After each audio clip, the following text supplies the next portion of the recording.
Religious faith can often unite families, but not always. A young woman's death raised questions about her church, and in the end, it tested the faith of all involved after death.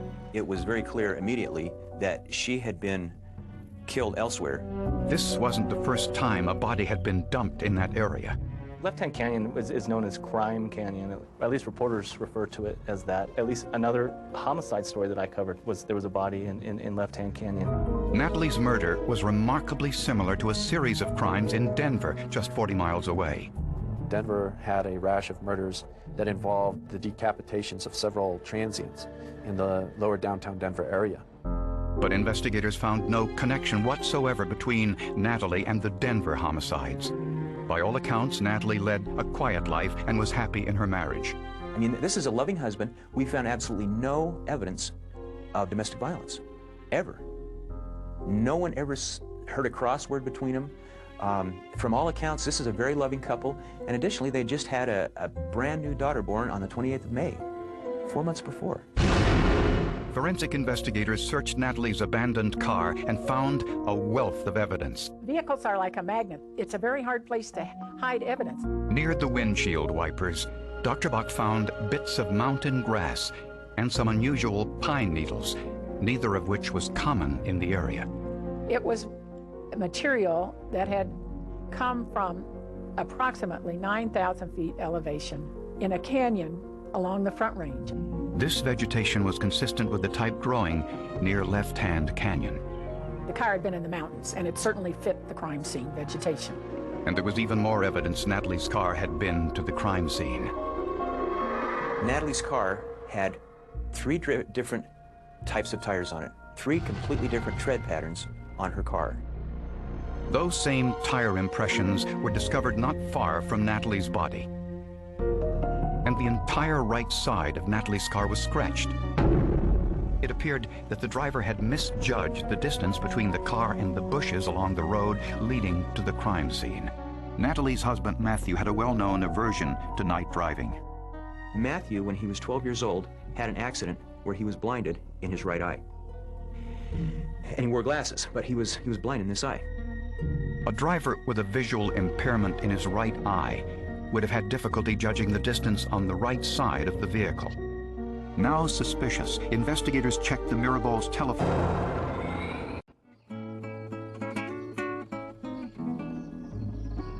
After Natalie Mirabal's murder, investigators discovered that her husband Matthew was having an affair with his brother's wife, Lisa. For reasons not entirely clear, the pastor of the local apostolic church told members not to speak with investigators.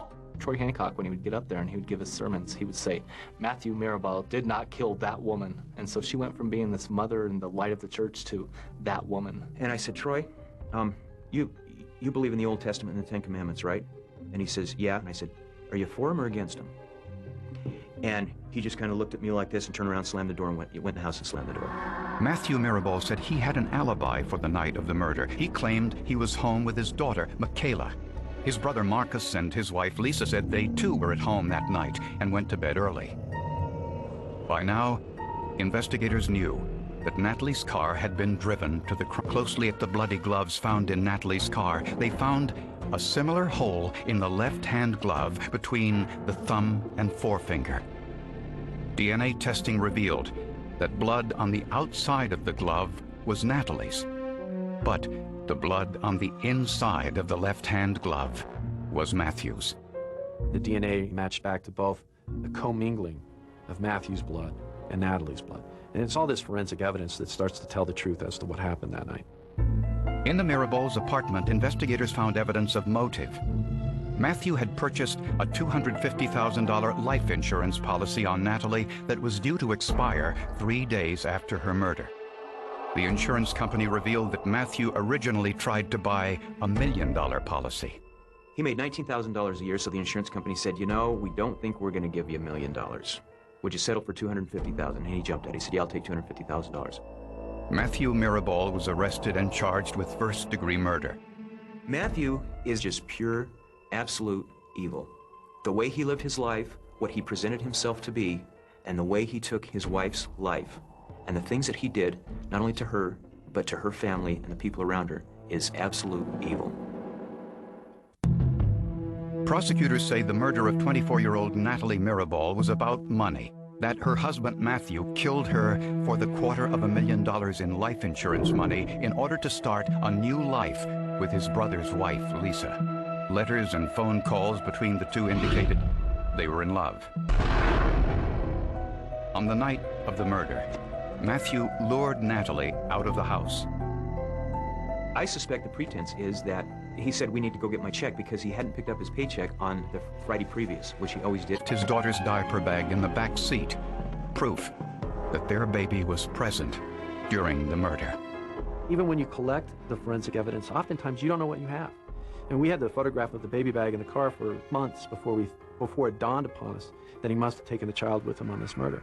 So it's not just that it takes a long time to collect the forensic evidence, it also takes a lot of processing to figure out what the forensic evidence is telling you and to piece it all together. Well, first of all, I think that he thought he was going to get away with this whole thing and collect some insurance money and possibly move off and live in a little fantasy world. But, you know, thanks to God, first of all, it just didn't work out that way for him. Although there is clear evidence that Matthew was in love with his sister-in-law, Lisa, investigators found letters from another woman sent to him while in prison. Matthew, I can't wait to hear your sound and feel you moving against me as I love you. I do want to have a wild and passionate sex life with you, but I also want us to have a romantic sex life too. And there were telephone cipher, a complicated crime scene. This case wouldn't have been solved without forensic science. We had nothing in the way of interviews as far as getting anybody to confess. We had nothing in the way of any other evidence other than the forensic evidence that we were able to identify. In most of my closing arguments, I used to quote Oliver Wendell Holmes, who said, memories may fade and witnesses dissemble, but circumstances never lie. And the circumstances of this case are forensic circumstances, and they did not lie.